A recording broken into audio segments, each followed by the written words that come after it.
Je m'appelle Adrienne Kessler. J'ai 31 ans et 10 minutes avant que je ne doive remonter l'allée, chaque siège réservé à ma famille était vide. La chaise de mon père se trouvait à côté de l'allée avec une rose blanche épinglée dessus.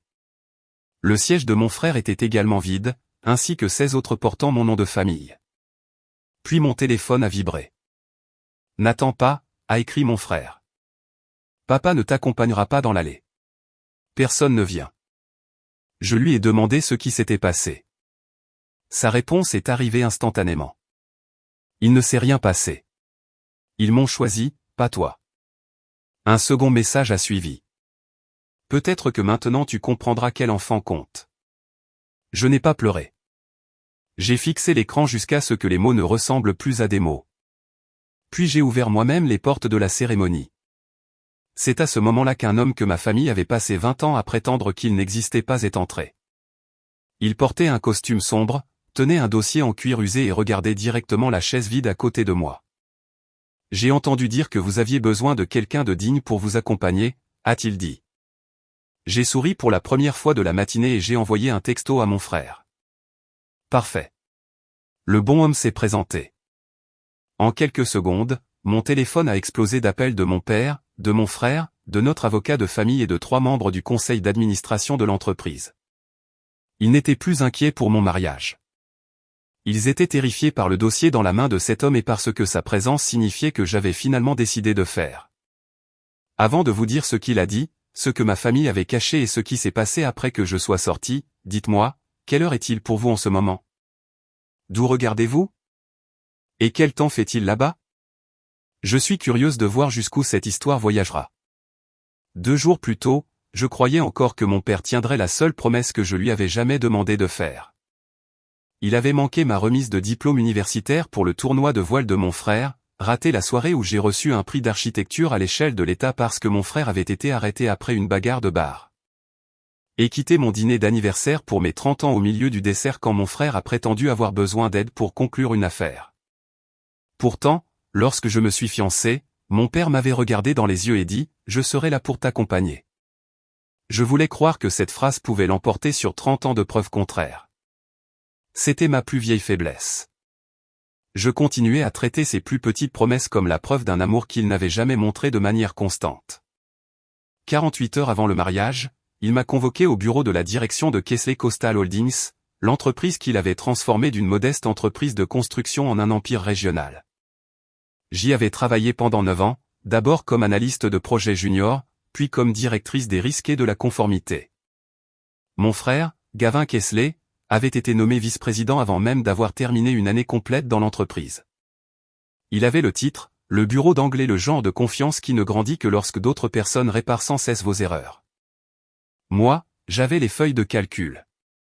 Cet après-midi-là, mon père, Douglas Kessler, a placé un document entre nous et l'a qualifié d'ajustement familial de routine. Il transférait les droits de vote attachés aux actions que ma mère m'avait laissées dans une nouvelle fiducie contrôlée par Gavin. En échange, je recevrais un paiement annuel fixe et accepterais de ne pas contester les distributions antérieures. La formulation était soignée. L'intention ne l'était pas. Signe-le avant le dîner de répétition, a dit Douglas. J'ai demandé pourquoi le document incluait une décharge couvrant les prêts non autorisés, les relations avec des fournisseurs non divulgués et les transferts effectués au cours des 3 années précédentes. Sa mâchoire s'est crispée. Parce que les avocats rédigent de manière large. J'ai repoussé les pages. Les avocats laissent aussi des empreintes digitales. Il n'a pas demandé ce que je voulais dire. Cela m'a indiqué qu'il le savait déjà. Fragment de souvenir. J'avais 14 ans, debout devant son bureau avec un bulletin rempli de A. À travers la porte entr'ouverte, je l'ai entendu dire à un ami que Gavin hériterait de l'entreprise parce que les fils ont du poids, les filles ne devraient pas en avoir. Quand je suis entré, il m'a félicité sans lever les yeux. J'ai passé des années à prétendre que j'avais mal compris. À 31 ans, j'ai enfin parfaitement compris. Au cours des 6 mois précédents, j'avais trouvé des paiements de nos comptes d'exploitation à 3 cabinets de conseil sans employés, sans bureau et avec des adresses postales identiques. Ces cabinets avaient facturé des études qui n'avaient jamais eu lieu. L'argent avait ensuite transité par un compte d'investissement privé lié à Gavin. Le total était de 2,8 millions de dollars. Plus troublant encore était le parcours d'autorisation. Plusieurs transferts portaient l'approbation numérique de Douglas, mais les journaux d'accès montraient qu'ils avaient été initiés depuis le bureau de Gavin après minuit. Soit Gavin avait falsifié l'autorisation de notre père, soit Douglas l'avait sciemment aidé. Aucune de ces possibilités ne rendait la décharge routinière. J'avais discrètement copié chaque facture, journal de serveur, confirmation bancaire et message interne avant que Gavin ne puisse les effacer. J'avais également envoyé un double scellé à la seule personne que mon père croyait ne jamais revoir. Raymond Voss était le frère aîné de ma défunte mère, cofondateur de l'entreprise originale et l'homme que ma famille avait effacé de chaque photographie encadrée de notre maison. Je ne connaissais pas toute l'histoire à l'époque. Je savais seulement que lorsque j'avais 8 ans, Raymond a disparu de nos vies après une dispute si grave que mon père a banni son nom. Ma mère, Helena Voss-Kessler, est décédée 4 ans plus tard. Par la suite, Raymond a envoyé des cartes d'anniversaire par l'intermédiaire d'un cabinet d'avocats. Jamais directement, toujours avec la même phrase. Tu as le droit de poser des questions. J'ai fini par le faire. 3 mois avant mon mariage, je l'ai contacté. Il ne m'a pas offert la vengeance. Il m'a offert des dossiers. Selon l'accord de partenariat original, Raymond détenait toujours une participation dormante de 24% des droits de vote qui pouvaient être réactivés si les dirigeants de l'entreprise commettaient une fraude ou tentaient de détourner des actions héritées.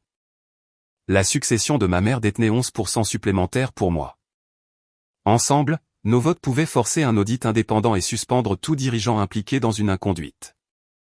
Mon père supposait que Raymond avait renoncé à ses droits en partant. Il ne l'avait pas fait. Ton oncle était gris, a dit Douglas quand j'ai refusé de signer. C'était la première fois qu'il reconnaissait l'existence de Raymond depuis des années. Il veut détruire ce que j'ai construit. Alors pourquoi as-tu peur d'un audit, ai-je demandé. Le silence s'est fait dans le bureau. Gavin est entré sans frapper, a jeté un coup d'œil au papier non signé et a souri comme s'il venait de confirmer un pari. Tu rends toujours tout dramatique, a-t-il dit. C'est une entreprise familiale.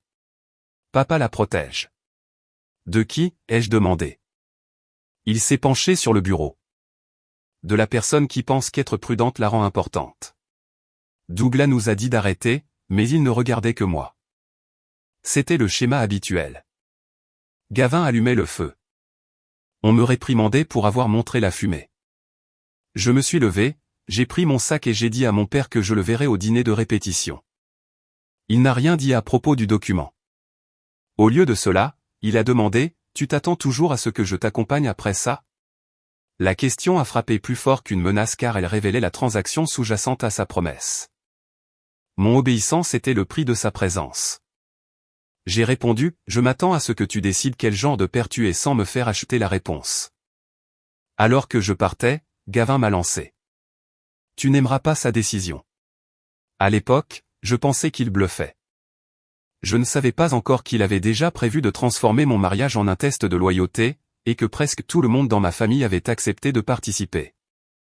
Le dîner de répétition aurait dû m'avertir. Mon fiancé, Elliot Vaughn, et moi avions réservé une terrasse privée au-dessus de la marina, et à 19h, tous nos amis étaient arrivés, sauf les 12 parents assis à la table de mon père. Ma tante m'a envoyé un texto disant que la circulation était terrible. Un cousin a prétendu que son enfant avait de la fièvre. Douglas n'a rien envoyé. Gavin est arrivé avec 40 minutes de retard, sans cravate et portant l'accord de transfert non signé dans une enveloppe crème. Il l'a posé à côté de mon assiette avant de commander un verre. Papa viendra quand tu arrêteras de l'embarrasser, a-t-il dit doucement. La main d'Elliot s'est resserrée sur la mienne. Il avait passé des mois à essayer de ne pas devenir un autre homme qui prenait des décisions pour moi, mais cette tenue avait parfois trop ressemblé à du silence. Quand j'ai découvert les paiements suspects pour la première fois, il m'avait suggéré de signer la décharge, de quitter l'entreprise et de protéger notre tranquillité. Nous nous sommes disputés pendant 2 jours. Plus tard, il a admis qu'il avait eu peur, non pas de Gavin, mais de voir ma famille me punir pour avoir dit la vérité. Sa peur était compréhensible. Son conseil ne l'était pas. À son crédit, il ne l'a jamais répété. Maintenant, il a repoussé l'enveloppe vers Gavin. Son mariage n'est pas une table de négociation. Gavin a souri. Tout est une table de négociation quand on possède quelque chose que les gens veulent.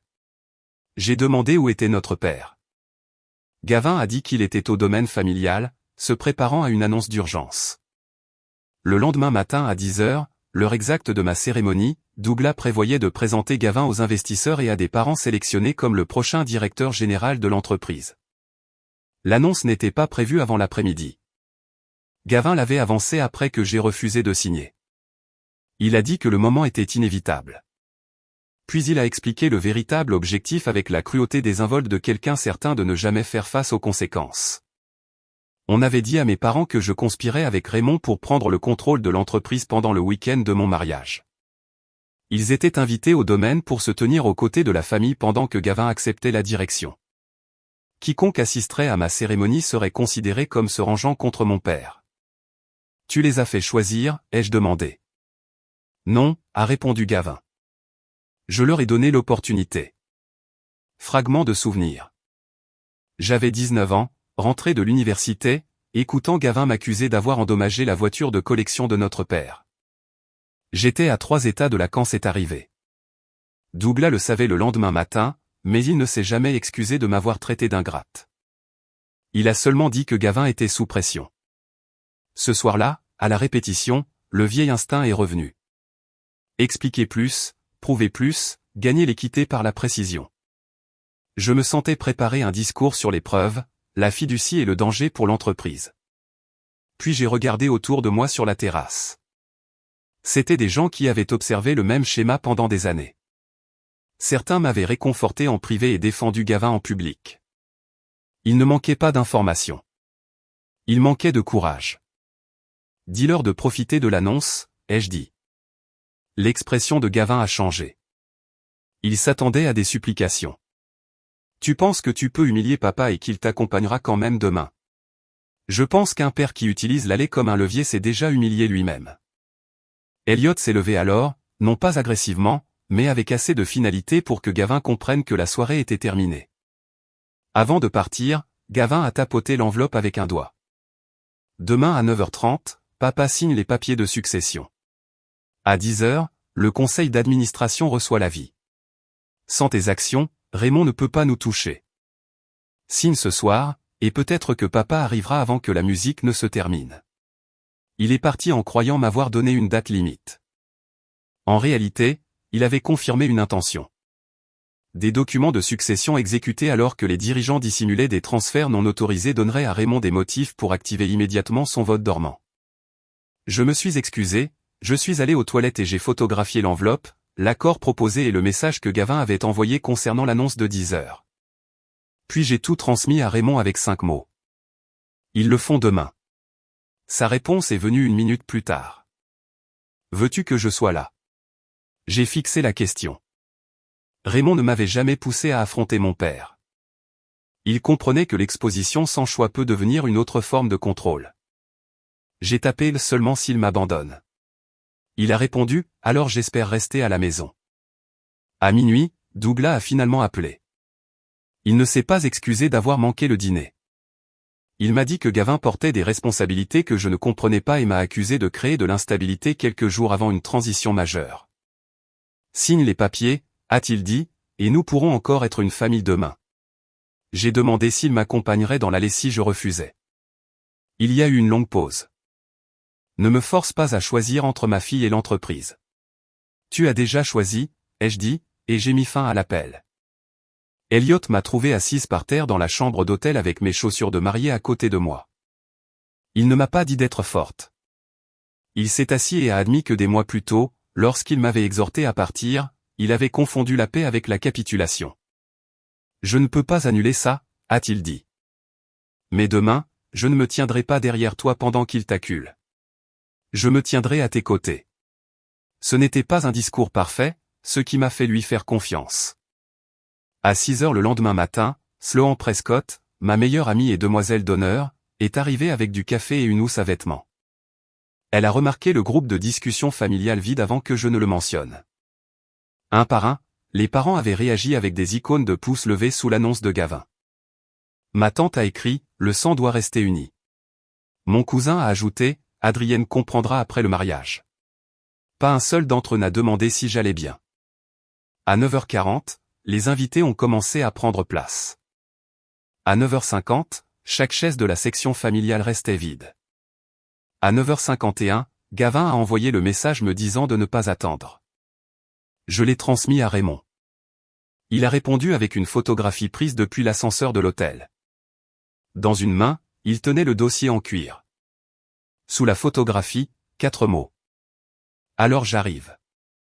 Quand Raymond est sorti de l'ascenseur, j'ai reconnu ma mère dans la forme de ses yeux. Il avait 63 ans, les cheveux argentés, et était plus calme que quiconque transportant des preuves capables de démanteler un empire familial n'avait le droit de l'être. Nous avions parlé par vidéo, mais c'était la première fois que je le voyais en personne depuis l'enfance. Il s'est arrêté à quelques mètres, me donnant le choix de combler la distance. Ce petit geste comptait.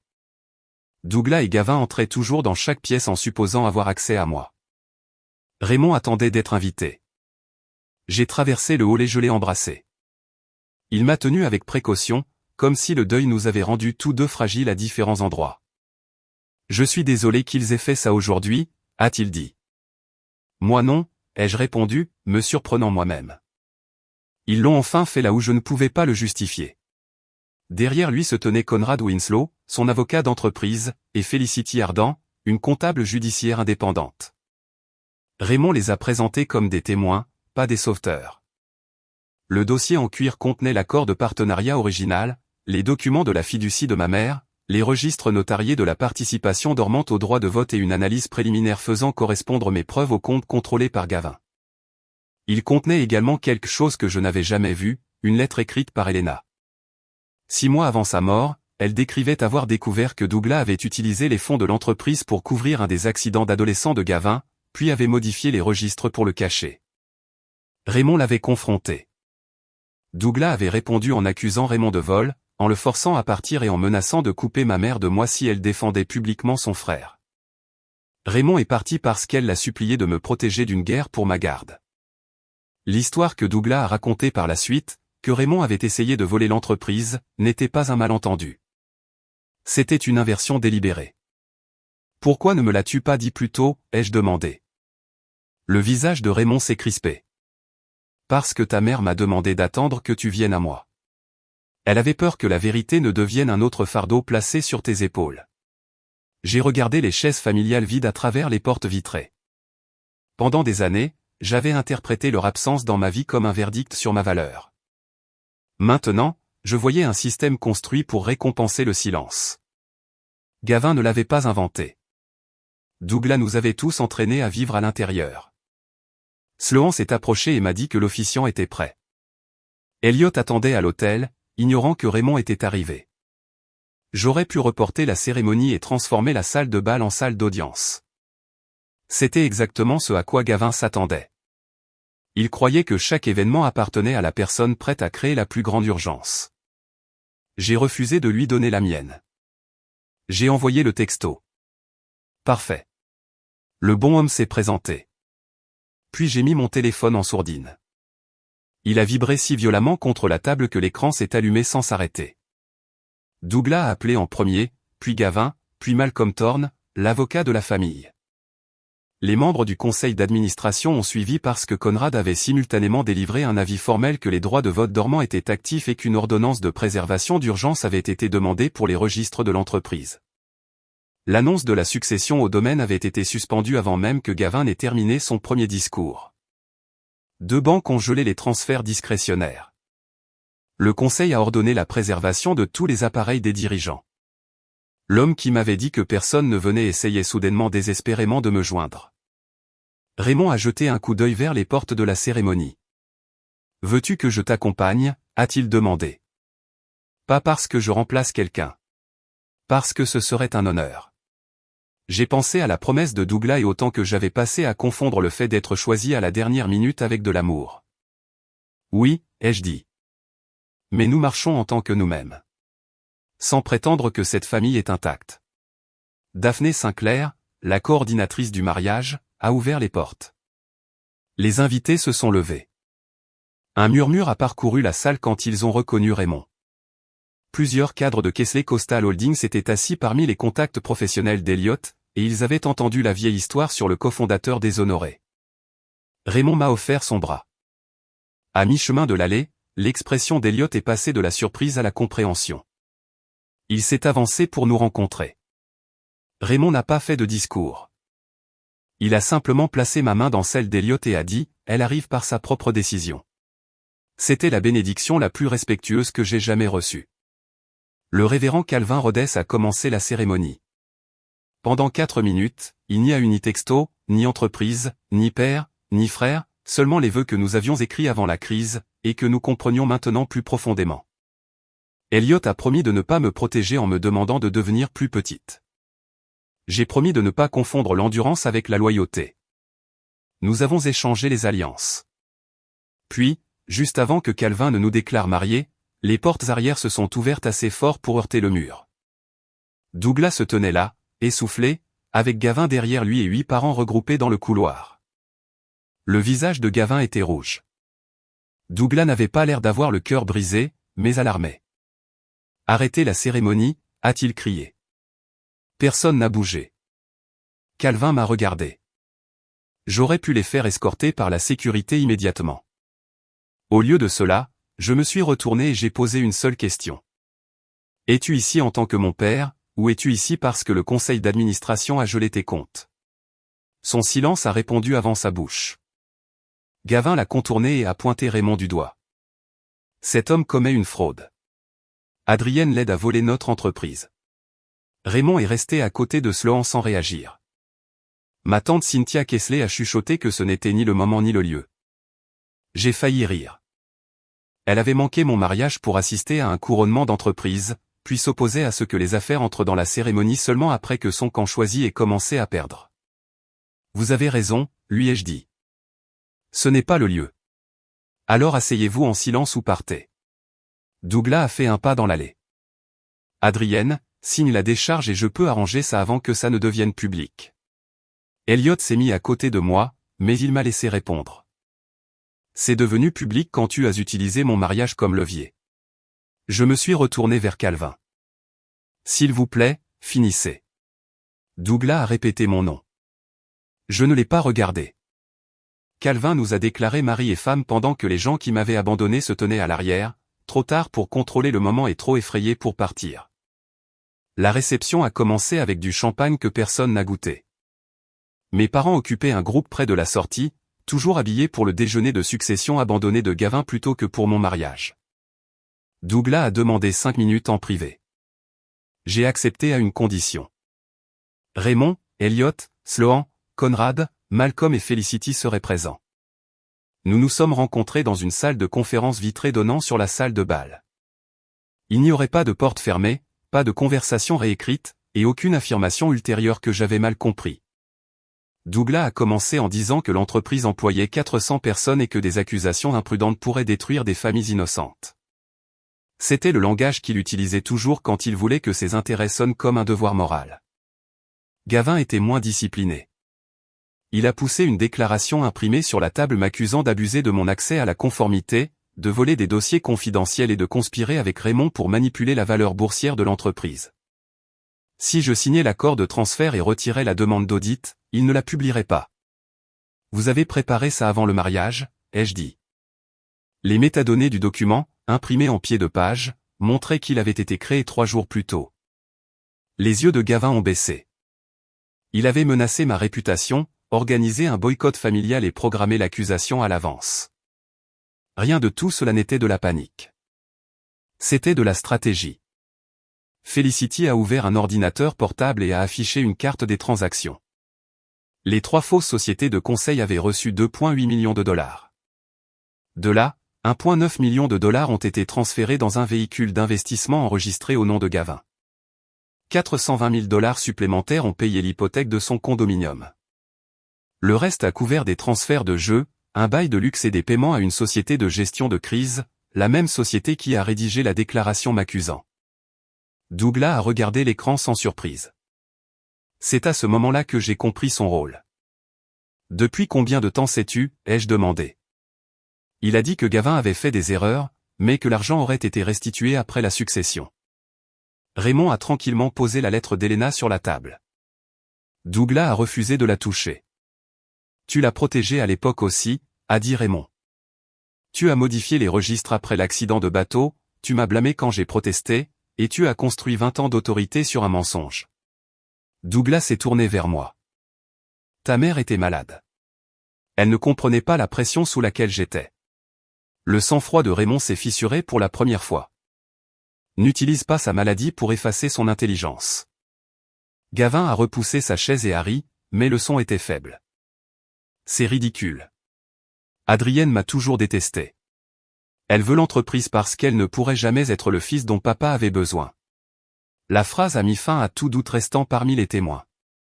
Douglas aurait pu le corriger. Il ne l'a pas fait. Au lieu de cela, il m'a de nouveau demandé de signer. Je peux encore vous protéger tous les deux, a-t-il dit. Non, ai-je répondu. Tu peux protéger la vérité ou protéger Gavin. Tu ne nous as jamais protégés tous les deux. Il a choisi Gavin une dernière fois. Il a dit que les dossiers avaient été pris illégalement, que j'étais émotionnellement instable et que Raymond m'avait manipulé. Puis il m'a dit que si je continuais, je ne serais plus sa fille. La menace aurait dû me briser. Au lieu de cela, elle a clarifié quelque chose que j'avais passé des années à éviter. Douglas croyait que la paternité était un titre qu'il pouvait révoquer chaque fois que je cessais d'obéir. Tu as déjà démissionné de ce rôle ce matin, ai-je dit. Gavin a quitté la salle de conférence avant que quiconque ne le congédie. 30 secondes plus tard, sa voix a tonné à travers les haut-parleurs de la salle de bal. Il avait pris le microphone à côté du groupe de musique. Les invités se sont retournés alors qu'il annonçait que mon mariage était utilisé pour organiser une prise de contrôle hostile. Il a qualifié Raymond de voleur déshonoré et moi d'employé aigri essayant de détruire ma propre famille. Mes parents se tenaient derrière lui au début, un mur silencieux d'approbation. Je suis entré dans la salle de bal avec Elliot à mes côtés. Je n'ai pas cherché à prendre le microphone. J'ai demandé à Wesley Finch, le technicien audio, de jouer le fichier déjà livré à l'avocat du lieu. La propre voix de Gavin a rempli la salle, enregistrée lors de notre dîner de répétition. À 9h30, papa signe les papiers de succession. Sans tes actions, Raymond ne peut pas nous toucher. Signe ce soir et peut-être que papa arrivera avant que la musique ne se termine. Puis les écrans ont montré la carte des transferts. Les faux fournisseurs et la date à laquelle la déclaration diffamatoire de Gavin avait été créée.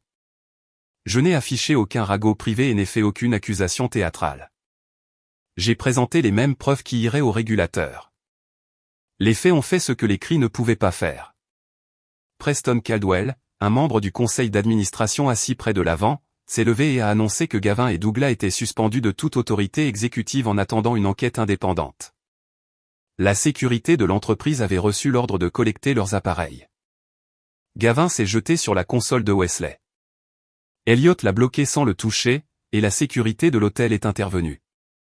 Alors qu'ils escortaient Gavin dehors, il s'est tourné vers nos parents et a exigé que quelqu'un le défende. Personne n'a bougé. Cynthia a baissé les yeux. Mon cousin Trevor Kesley s'est discrètement éloigné du groupe. La famille qui avait choisi Gavin quand le choix semblait rentable est devenue silencieuse à l'instant où la loyauté a eu un coup. Douglas est resté près de la porte de la salle de conférence, regardant son fils disparaître par la même entrée que Raymond avait utilisée moins d'une heure plus tôt. Je me suis approché de lui avec la rose blanche qui avait été épinglée sur sa chaise vide dans l'allée. Je l'ai placée dans sa main. Tu voulais que je sache qui comptait, ai-je dit. Maintenant, tout le monde sait ce que ce choix a coûté. Il a regardé autour de la salle de bal, les investisseurs, les employés, les amis et les parents qui avaient tout entendu. Pour la première fois de ma vie, Douglas n'avait pas de pièce privée dans laquelle réécrire l'histoire. Le lundi matin, la vidéo du mariage n'était pas devenue virale parce que j'avais demandé à nos invités de ne pas la publier. La vengeance n'exigeait pas que des étrangers transforment ma douleur en divertissement. Les conséquences qui comptaient se propageaient déjà dans des pièces que Gavin ne pouvait pas charmer. L'audit indépendant s'est étendu au-delà des 3 sociétés écrans. Les enquêteurs ont trouvé des factures modifiées, des journaux d'approbation supprimés et une ligne de crédit garantie avec des biens de l'entreprise sans l'autorisation complète du conseil. Douglas avait personnellement garanti une partie de cette dette pour dissimuler les pertes de Gavin. Le conseil a licencié Gavin pour faute grave, a démis Douglas de ses fonctions de président et a nommé un dirigeant par intérim extérieur à la famille. Raymond et moi avons utilisé nos votes combinés pour approuver une restructuration qui protégeait la paix des employés et les projets actifs tout en gelant les distributions aux actionnaires familiaux. Mes parents ont rapidement découvert que se tenir aux côtés de la famille signifiait se tenir aux côtés de deux hommes qui avaient traité l'entreprise comme un fonds de sauvetage privé. Le ton des appels a changé. Cynthia a dit qu'elle avait été trompée. Trevor a affirmé qu'il pensait que le déjeuner de succession se terminerait avant la cérémonie. Un autre parent m'a rappelé chaque carte d'anniversaire qu'elle m'avait jamais envoyée. Comme si les timbres achetaient l'innocence. Je n'ai répondu à aucun d'eux. Sloan m'a aidé à créer un seul message. Vous étiez libre de me demander ce qui était vrai. Vous avez choisi de ne pas le faire. J'ai besoin de distance, pas d'explication. Puis j'ai mis le groupe en sourdine. Gavin a envoyé 37 messages depuis de nouveaux numéros après que je l'ai bloqué. Certains étaient des menaces, d'autres des excuses, et d'autres des tentatives de blâmer Douglas.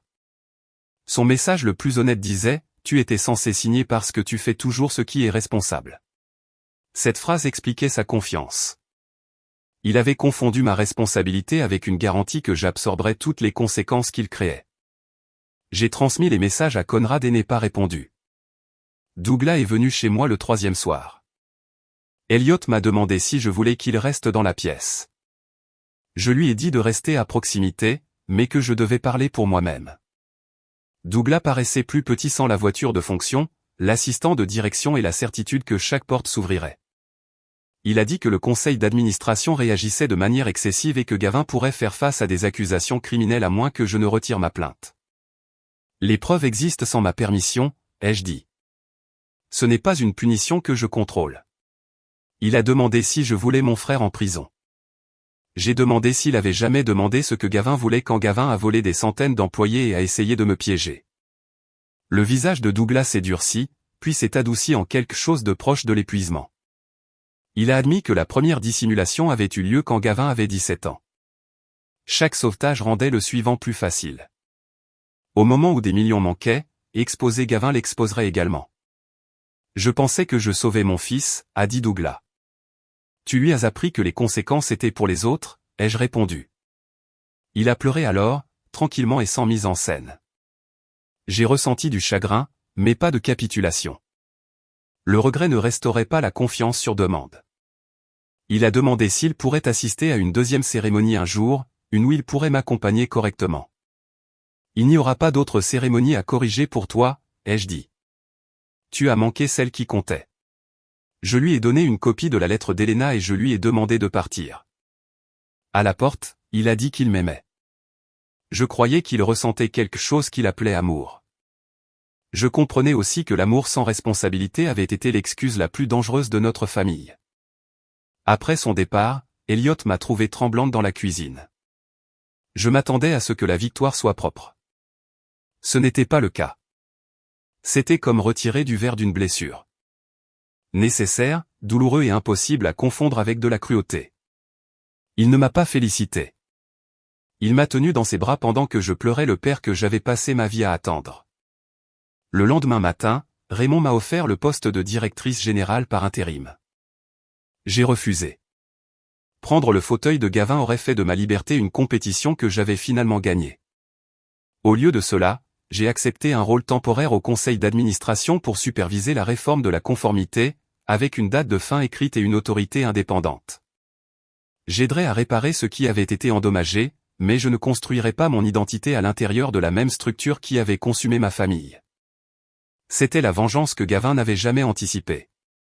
Je ne lui ai pas seulement enlevé son titre. J'ai cessé de vouloir le prix pour lequel il s'était détruit. 11 mois après le mariage, Gavin s'est présenté devant un tribunal fédéral et a plaidé coupable de fraude électronique, de falsification de documents d'entreprise et de tentative d'obstruction à l'audit en supprimant des fichiers financiers. Le juge l'a condamné à 42 mois de prison et a ordonné une restitution. Son condominium a été vendu. Les comptes d'investissement qu'il avait traités comme la preuve de son génie ont été saisis. La société de gestion de crise l'a laissé tomber comme client quand il ne pouvait plus payer. Plusieurs amis qui avaient célébré sa promotion prévue ont témoigné des déclarations qu'il avait faites avant le déjeuner de succession. Gavin avait passé des années à collectionner des gens qui admiraient l'accès, puis a découvert que l'accès était tout ce qu'ils admiraient. Douglas a évité la prison en coopérant, en renonçant à son autorité exécutive restante et en acceptant un règlement civil qui a consommé la plupart de ses actions personnelles. Parce qu'il avait garanti les prêts cachés de Gavin, il a vendu la maison de plage où notre famille avait mis en scène des décennies de photos de vacances parfaites. Il lui a été interdit d'exercer des fonctions de dirigeant de l'entreprise restructurée. La punition qui l'a le plus blessé, cependant, n'était pas financière. Pour la première fois, il ne pouvait pas imposer une version des événements et s'attendre à ce que tout le monde vive à l'intérieur. Il m'a écrit tous les mois. Je lisais les lettres quand je me sentais prête. Je n'ai répondu qu'une seule fois. La responsabilité n'est pas la porte d'entrée pour revenir dans ma vie. C'est le travail que tu aurais dû faire, que je revienne ou non. Raymond est resté au conseil d'administration assez longtemps pour achever la restructuration, puis s'est retiré. Lui et moi n'avons pas essayé de récupérer 20 années perdues par une proximité forcée. Nous avons construit quelque chose de plus lent. Les appels du dimanche sont devenus des visites. Les visites sont devenues des désaccords ordinaires, des repas partagés et des histoires sur Elena qui ne se terminaient pas avec quelqu'un protégeant Douglas. L'ordinaire était guérisseur. Elliot et moi sommes restés mariés, non pas parce que la crise du mariage nous a rendus plus forts par magie, mais parce que nous avons continué à mettre en pratique les promesses que nous avions faites. Quand la peur le rendait silencieux, il la nommait. Quand le vieux rejet me poussait à travailler trop dur pour obtenir l'approbation, je le nommais aussi. Sloan a encadré la photographie de Raymond et moi au début de l'allée. Dedans, les chaises familiales vides sont visibles derrière nous. Autrefois, j'aurais voulu qu'elles soient coupées. Maintenant, je les garde dans le cadre. Elle me rappelle que l'absence peut être une réponse, et qu'une réponse, aussi douloureuse soit-elle, peut vous libérer de poser la même question pour toujours. Kessler Coastal Holdings a survécu sous une nouvelle direction. La participation des employés aux bénéfices a remplacé les distributions réservées à la famille. Les audits externes sont devenus obligatoires, et aucun parent ne pouvait occuper un poste de direction sans un examen indépendant. J'ai terminé mon mandat au conseil d'administration et j'ai ouvert un petit cabinet de conseil en risque de conception sans nom de famille sur la porte. Le premier jour, j'ai placé la phrase d'Elena au-dessus de mon bureau. Mon frère pensait que la chose la plus cruelle qu'il pouvait me dire était que mon père l'avait choisi. Il croyait que le fait d'être choisi le rendait intouchable et que le fait d'être rejeté me rendait impuissante. Il avait tort sur les deux points. Le favoritisme de Douglas n'a pas sauvé Gavin. Il a supprimé toutes les limites qui auraient pu le sauver de lui-même. Mon rejet ne m'a pas ruiné. Il m'a finalement empêché de négocier une place où l'amour était toujours assorti de conditions. Je n'ai pas gagné parce que Gavin est allé en prison ou parce que Douglas a perdu son entreprise. J'ai gagné lorsque leur approbation a cessé de déterminer ma prochaine décision. Alors, voici la question que j'aurais aimé que quelqu'un me pose des années plus tôt. Quand une famille qualifie à plusieurs reprises l'obéissance d'amour, préservez-vous la relation ou seulement le système qui vous fait du mal? Le pardon sera peut-être possible un jour, mais l'accès se mérite. La confiance exige des preuves, et le sang partagé n'est jamais une licence pour exiger votre silence. Le jour de mon mariage, les mauvaises personnes ont laissé leur chaise vide. Le bon homme a ouvert la porte et j'ai finalement avancé sans attendre quiconque avait déjà choisi de rester derrière. Merci de regarder et de soutenir les histoires que nous créons. Cette vidéo est entièrement fictive et réalisée uniquement à des fins de divertissement, d'éducation et de réflexion, au-delà de la vengeance et des tournants émotionnels. Nous vous rappelons que votre valeur ne disparaît pas simplement parce que quelqu'un n'a pas réussi à la reconnaître. Et votre avenir ne doit pas être limité par les personnes qui vous ont autrefois fait sentir petit.